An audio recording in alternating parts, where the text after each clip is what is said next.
Hey, you found the Price Sell Paint podcast, and today we're talking about how to deal with objections. We're going to talk about a couple of the ones that we get all the time, how to identify them, how to actually address them with the customer, and maybe even get ahead of it as well. So let's get into it. Welcome to Price Sell Paint, the go-to podcast for painting contractors and sales professionals in the painting industry. Hosted by industry experts John Bryant and Michael Murray. This podcast is proudly powered by Paint Scout, your partner in painting success. Hey, welcome back to another episode of Price Sell Paint. I'm John Bryant with Paint Scout. We got Michael Murray here from Textbook Painting. Guys, today we're going to talk about getting objections and not being a wimp. And I think that so much of us in the sales industry, whether it's painting or other industries, objections is just the name of the game.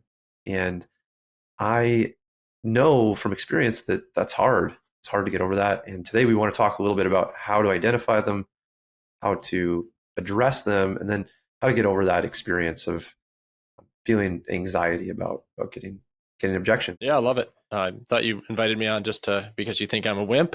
I think I've been guilty of that in my sales career, so I'm excited to talk about it. I think it's a great topic. Sweet. Well, I mean, I think the first thing here is, like I said before, it's like we get this all the time. It's the name of the game.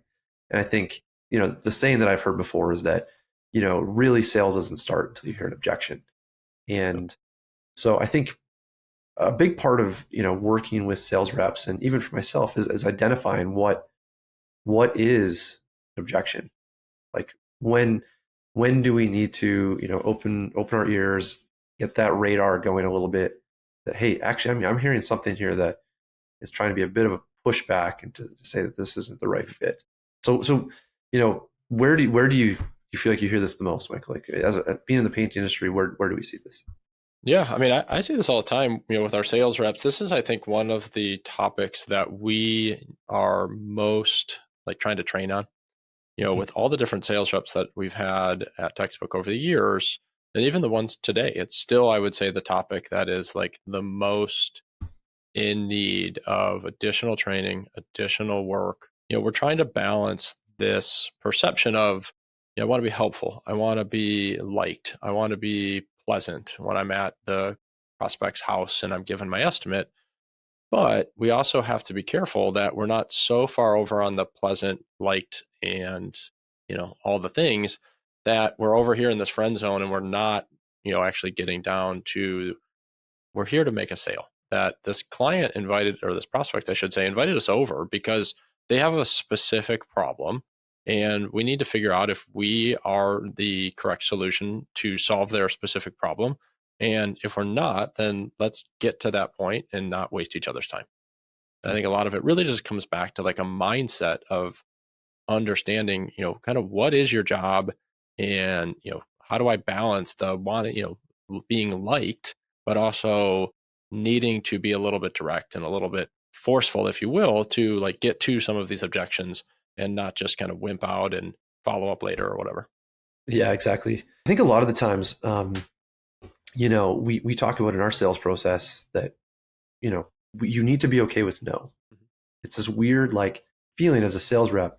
When you're okay with no, you actually give off the right energy, let's call it. You facilitate a better sales experience for the customer. They don't feel like you're needy, and neediness pushes people away. And so what's interesting what you're saying is that desire to be okay with no is actually has to be balanced with let's address what that no means. And I think a lot of times, the name of this podcast being Stop Being a Wimp is that it's so easy to hear no and just say, okay, great. Well, thank you. I'm okay with no. I'm out of here. Yep. But being okay with no, that's not what that means. I think, we're going to address a couple of the areas that we see this, specifically things that customers say. But overall, it's to try to understand what that no really means, I think.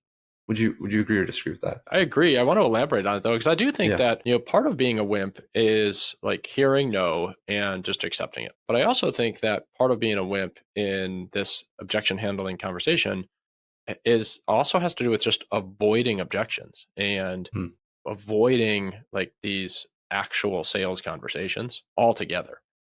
Right. And I think like part of this really comes back to, I believe we've talked about it before, but like identity and role. And I know, you're well versed in this concept, but it's really like as a sales professional, if my identity as a person is tied to my results in my role as a sales professional, meaning if I think I am, just amazing when I'm out there hitting my sales goals and, crushing my numbers and I'm the man, let's go, look at me. The opposite of that is I am not good. I am inferior. There's something wrong with me if a prospect is, saying no, or if they're not booking, if I'm getting that type of resistance, then, it's because of me. Those are two sides of the same coin. Mhm. And one of the things that we often teach our sales reps about is separating themselves. That it's not about you in this situation. You are here as a representative of the company, and you have a job to do, which is to help this prospect understand what is their problem, what are the possible solutions, and evaluate our company as to whether or not we're the right solution, and hopefully we are. And so like, but that's a job to do in this situation.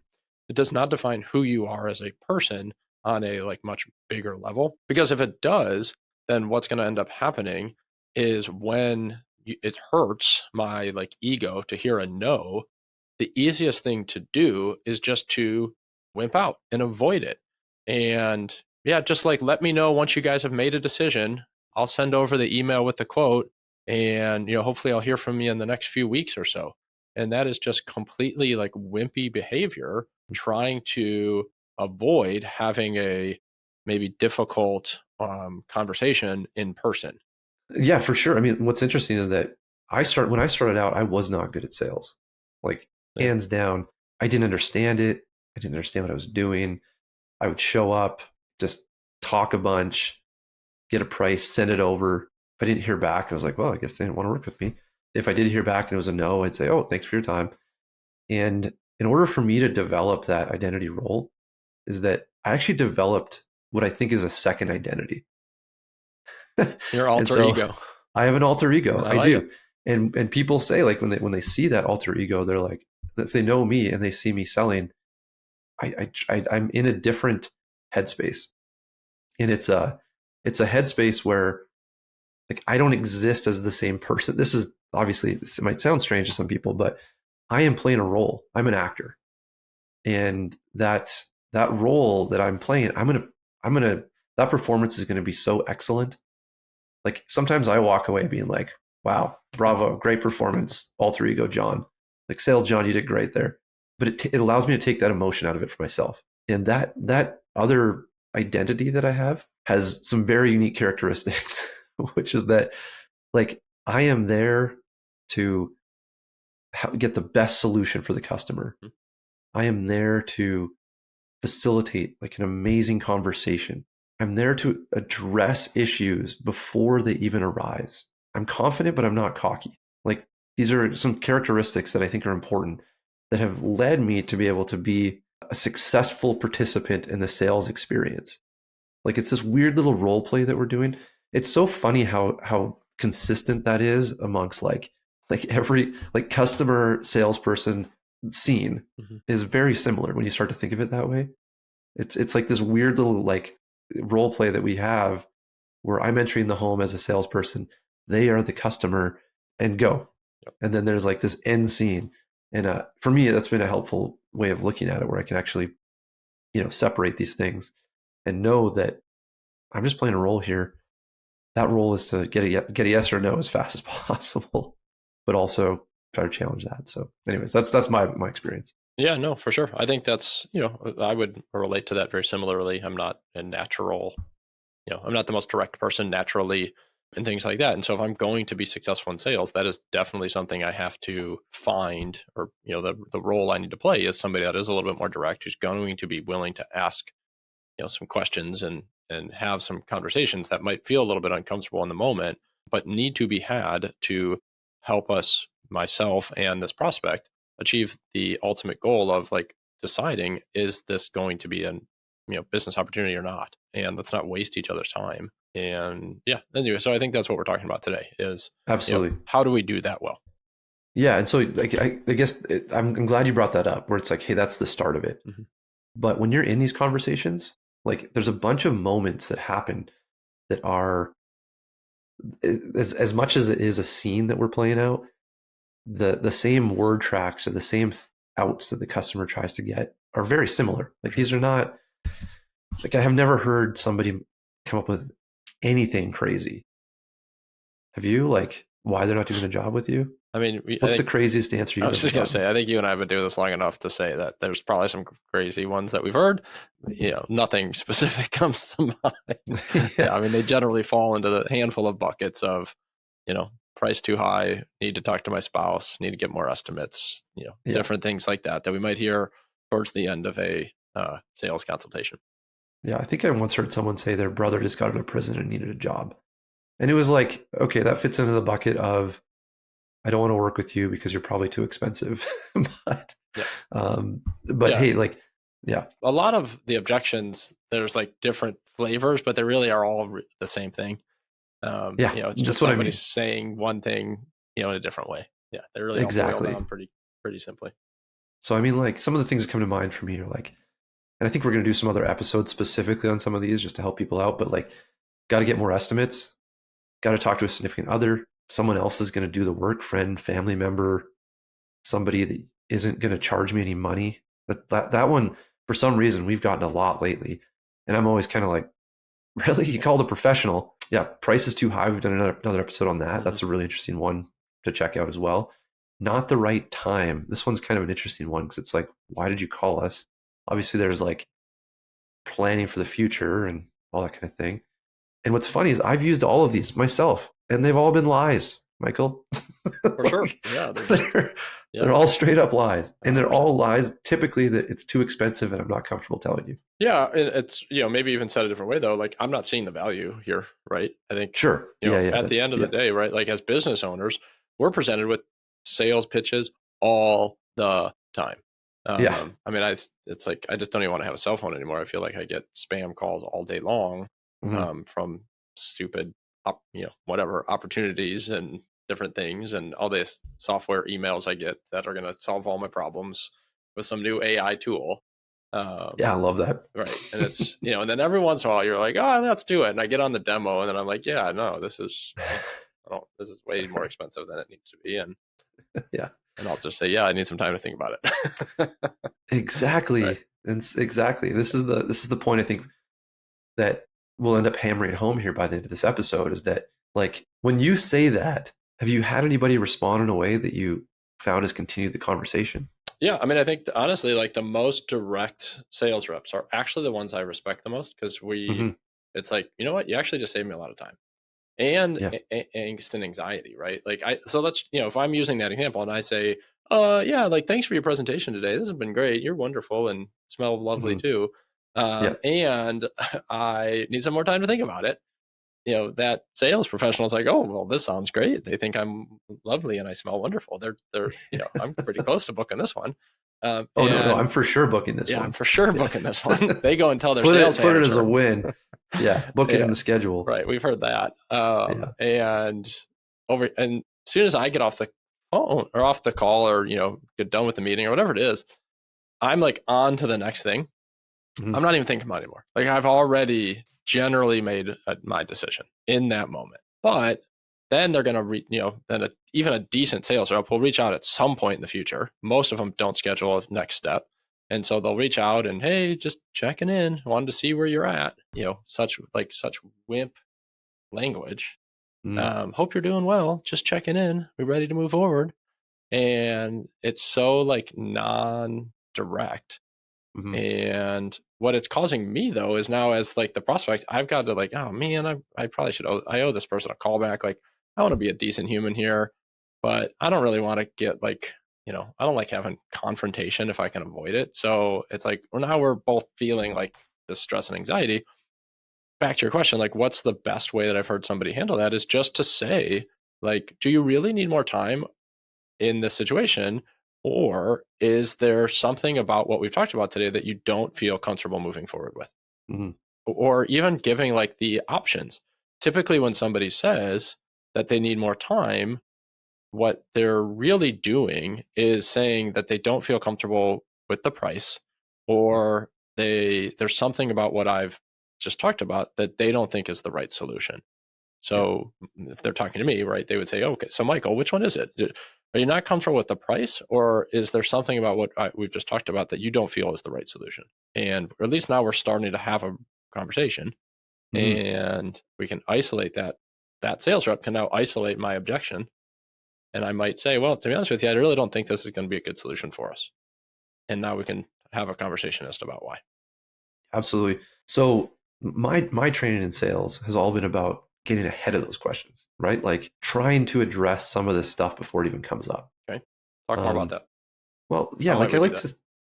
So one of the big things I found to be helpful is to bring up concerns that other customers have had and see if those are concerns that might be applicable here. I also really try to embody that idea that like no is okay. If you're not feeling like this is the fit, honestly, let me know. I might ask you a few more questions, but at the end of the day, I want to make sure you're getting the best value for what you're looking for. When done correctly, I'm able to ask questions in advance that are going to help facilitate these conversations and ultimately, I think, help the customer get the value they're looking for. So, in a world where people believe as painting contractors that we are all a commodity and that it's all the same, I like to bring up a few points that might be a little different than the next sales rep. Hey, you know, there's a chance we're going to be more expensive. Probably a pretty good chance.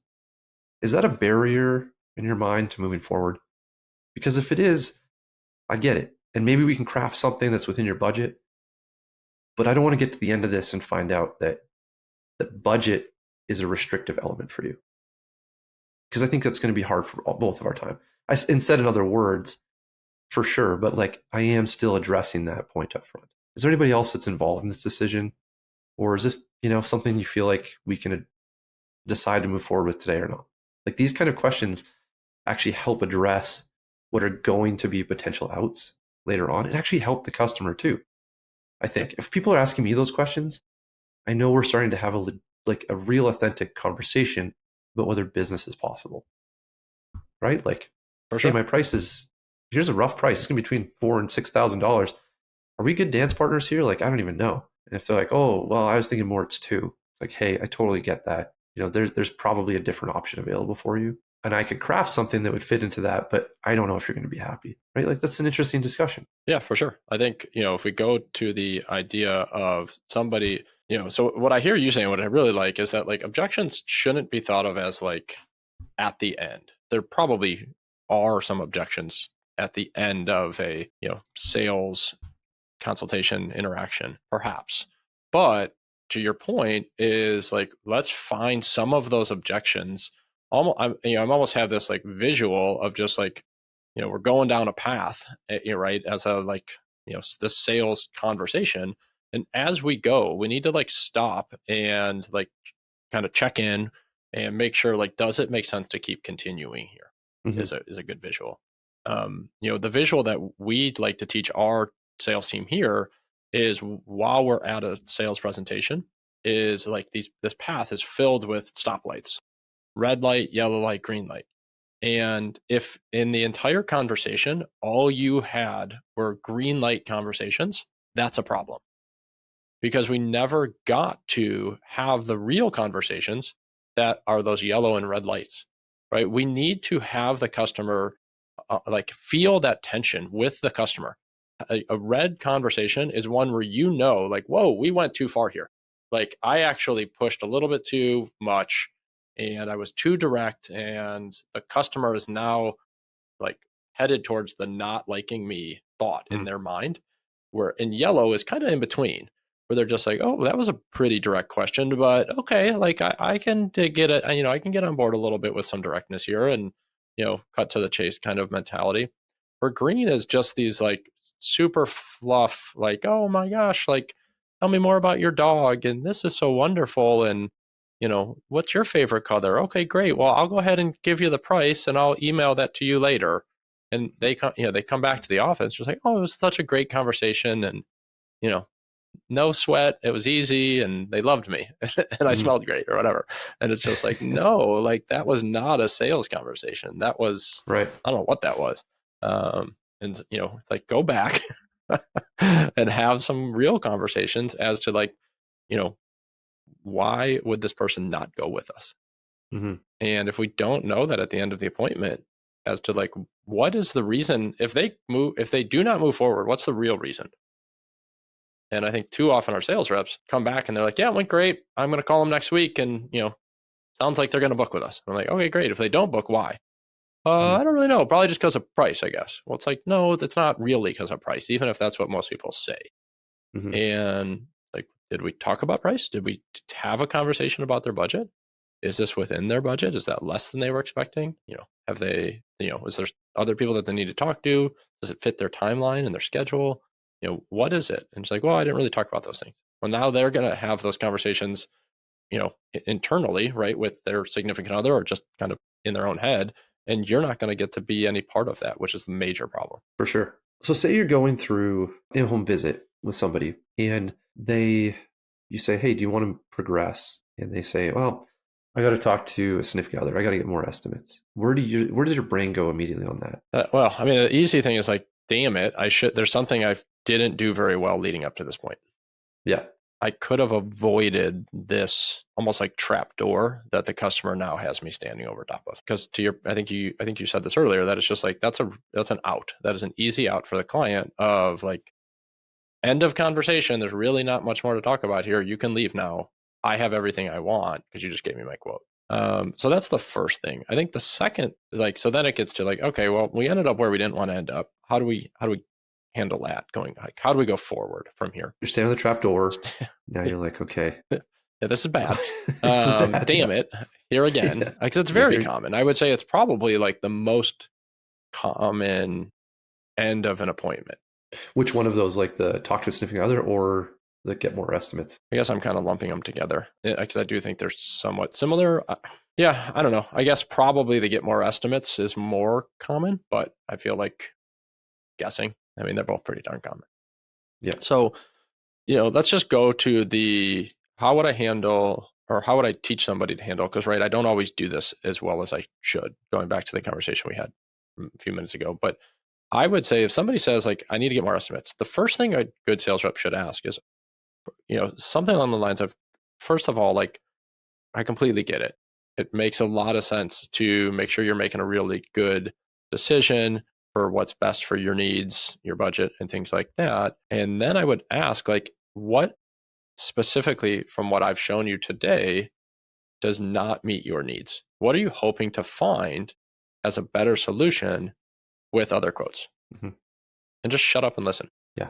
And I think a lot of times, I think a lot of times they're going to say, well, I got to keep you honest, check your price, and things like that. And then let's just start to isolate. Kind of goes back to what I was talking about a little while ago. It's like, okay, great. So just to be clear, just want to make sure I'm understanding is that everything we talked about, you really like the schedule we provide, the products we're using, you're very comfortable with us as a company.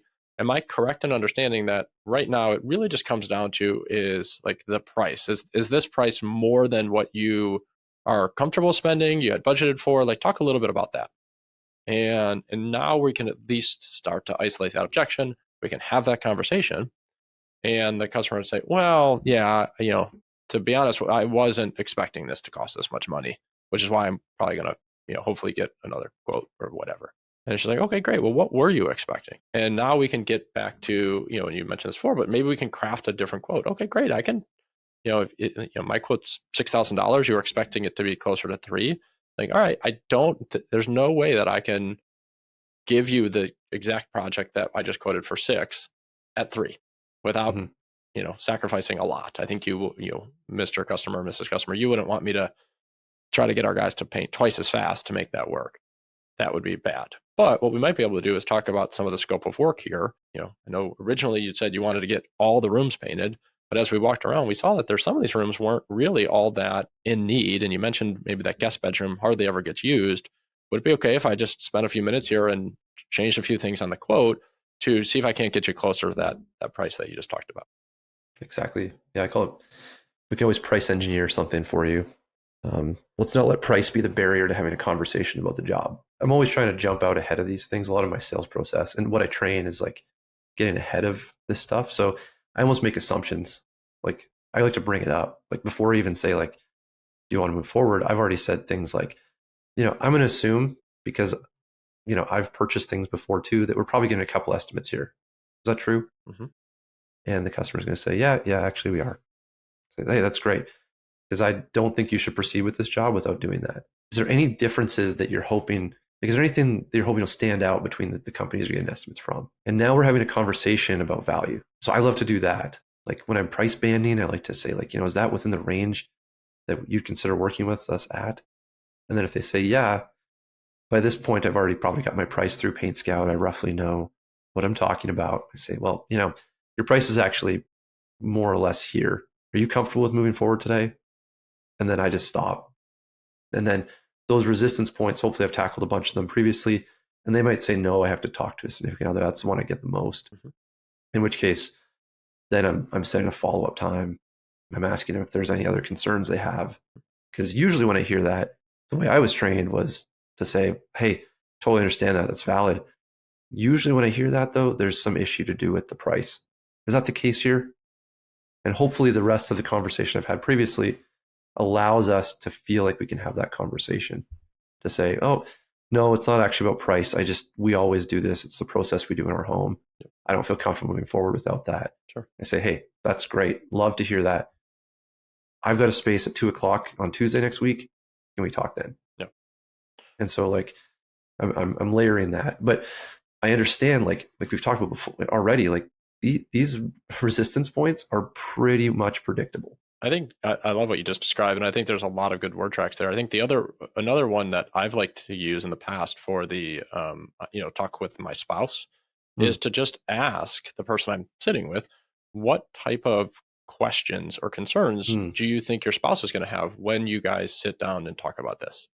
Yeah, and that's when then they might kind of a little bit like throw their spouse under the bus, right? And it's just like, well, they're probably going to think this is too expensive. Or whatever. And sometimes what I'll try to do, depending on how the conversation's gone and the project and all the things, is try to just schedule time. I'd love to come back and just have a conversation with both of you, and to say that it's like, and it's true that one of the most difficult things for you as like spouse number one in this conversation is your spouse number two is going to have a lot of questions that you might not be able to answer because maybe I didn't explain it very well, or like you just forget by the time you guys have that conversation. I would, love to come over 15 minutes. I don't want to waste too much of your guys' time. I'm going to be in the neighborhood, whatever, in a few days here on Saturday morning. Is there any chance you guys might both be home? Love to grab some, I can even stop by with some coffee. Let's go over this quote together and, see what kind of questions that other spouse might have. What's interesting about this thing, about these decisions, is that one person generally has the power, I've found. And sometimes it's a deflection. So like sometimes that statement's a deflection to say, actually, I have the power, but I don't want to tell you no right now. For sure. Right. And the other one is that I don't have the power and I legitimately am just collecting for the person who does. And so it's like, I'm always trying to identify that a little bit. I think it's usually the first. I think like, again, I agree that there's both. But I think in most, like, let's just imagine, right, it's a married, husband and wife in this situation, right, that we're just describing. And it doesn't, let's just say you're meeting with the wife, right? It's like, why, if the husband is the one who's ultimately going to be making this decision and they want all the information, it's like, like most people are smart enough to know that, like, then that's probably the person who should be meeting with the potential contractors here. Yeah. Asking them the questions, and it's like that, it's their project, like they're owning it, they're more excited about it or whatever. Like, you're right that I think there are times where just based on like busyness and otherwise that like the person you're meeting with really doesn't actually have the ability to make those decisions. But I think more what it is the person you're meeting with has the power and they're using I need to talk to my significant other as a scapegoat for, I don't want to have a conflict and tell you no, Mhm. and I don't like you because I don't trust you. You look weird. You smell Mhm. funny, and I want you to get the hell out of my house, Yeah. or Yeah. whatever. And it's just like that's we live in a polite society, if you will, and it's like people don't want to say that to each other, at least unless it's over the internet. But that's maybe a whole different topic. At least not in person. And that's part of it too, right? It's like people would much rather just be able to send you a text message later on and say, "Oh, thanks so much for coming over. You were wonderful and smelled lovely too, but we decided to go with somebody else." Yeah. Because they know then that we're not going to actually be able to have any more of a conversation, and there's no conflict involved. And that's what the prospect is hoping for. That is their best case scenario, Mhm. is that when we do have like the real conversations of are we going to work together, they're all happening not in person. And as sales Yeah. rep, our goal should be the exact opposite. Absolutely. Yeah. It's to facilitate an experience where there's comfort in being able to discuss the issues. Mm. Is the way I've always seen it. Yep. So yeah, I mean that situation of significant other, the one area I do see it a lot, and so like in the home, like in home experience, I always find it to be a diversion tactic, typically 95% of the time. And so to your point about like saying like, hey, what kind of questions are you going to get asked, opens up the conversation again.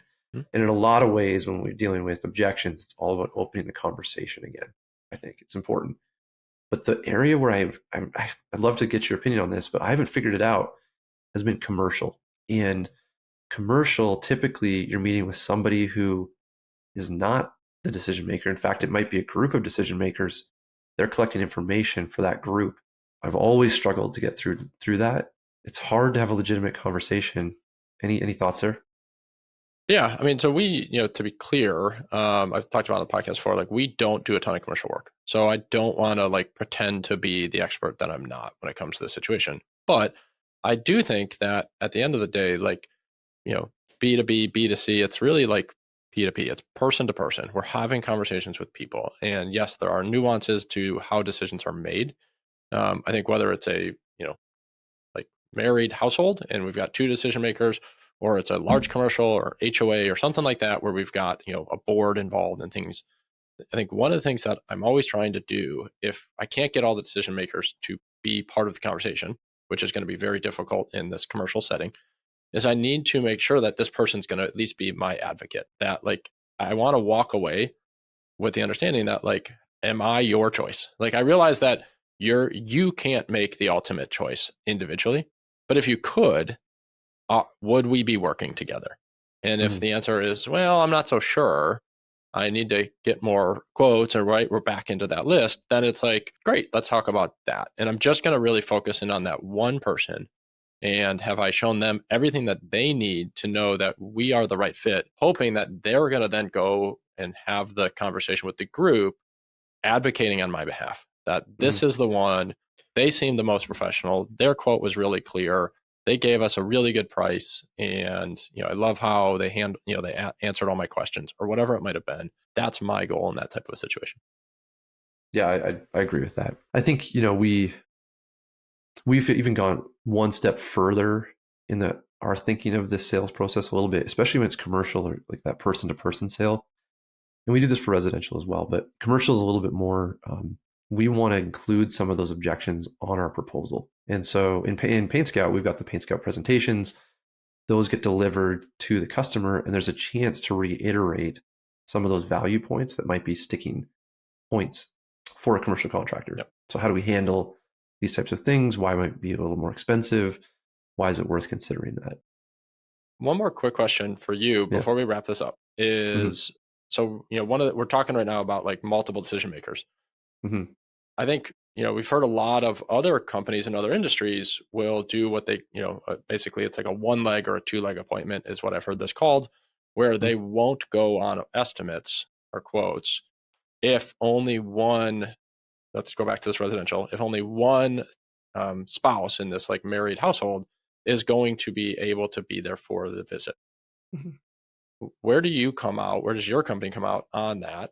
Do you even talk about it? Is it, a hard rule, like only if both people can be there? Where are you guys on that spectrum? Yeah, I mean, I've heard of this before, and I don't subscribe to it. I feel like part of the root of it is that it can allow you to be more pushy, and we don't want to be pushy. It's like, I need a decision now. You guys are both here. I'm not going to leave until I get a decision. Maybe I'm misinterpreting that, Michael. Like, maybe you've heard of it different ways, but in a lot of ways, I've heard that people say, I can't get a decision when it's one person, so I got to have both, and then I can get a decision. And I believe sales works differently than that. I believe that this is like you said, like person to person really resonates with me, like human to human.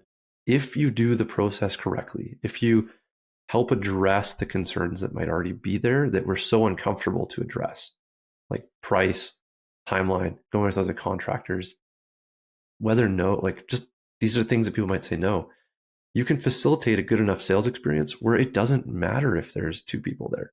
And like we already talked about, usually the person you're talking to, 95% of the time, has the power. They're just deferring.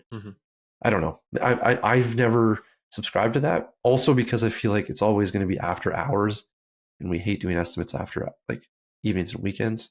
Yeah, no, I mean, obviously, I mean, you and I are friends. We've talked about this for a long time. I think we run our businesses pretty similarly, probably even before we were friends, but certainly more similarly as we talk more and share best practices and things like that. But I do think that, as I'm having this conversation, it's like, okay, well, if this is one of the most common objections that we get, like maybe there's an opportunity as part of our intake, call, if you will, right? Somebody calls us and they're scheduling this appointment. It's just asking, is there going to be anyone else involved in the decision? And what I don't want to ask is like, is your husband going to be home? Because man alive, you already lost the sale. So don't do that. But, asking like, is there anyone else that's going to be involved in the decision-making process? And if the person says, well, yeah, my, spouse, whatever, would you like to schedule a time when you can both be available? Might be a like pretty non-confrontational, not too forceful way of saying, oh yeah, actually, I guess that might make the most sense on their end. Right. Or they might say like, no, that they're, they don't really care. This is my project. And now I've got notes for the sales rep that says, well, when we asked them this question, they said spouse doesn't care. They don't need to be there. And so then I'm at the quote and the customer, this, first spouse is like, yeah, I need to talk to my spouse. It's like, well, when we talked to you about this on the phone, scheduling the appointment, you said they didn't really care. So is this something else going on? I don't know. I'm just thinking we don't do that, but I'm thinking about it as we talk through this conversation. Yeah. I mean, I think it makes a lot of sense. I like the word would too. Would it make sense? Like those are such a powerful statement because it gives the control to the person, not pushy. And gets in front of that stuff. Man, that's a great idea. That's funny that we both learn things while we do the podcast. There you go. Yeah, I think there's so many different ways to. Yeah, appreciate your help. So many different ways to improve. That's why this is so much fun. There's always opportunities to do this better. But good stuff. Well, let's wrap it up, guys. Feel free to like and subscribe. We'd love it to keep the conversation going and keep the content coming. So, if you got anything out of this, leave us a question or comment. We also love to hear that as well. So, this is John signing off. Michael, thank you very much. It's been a great conversation, and we'll talk to y'all soon. Thank you very much.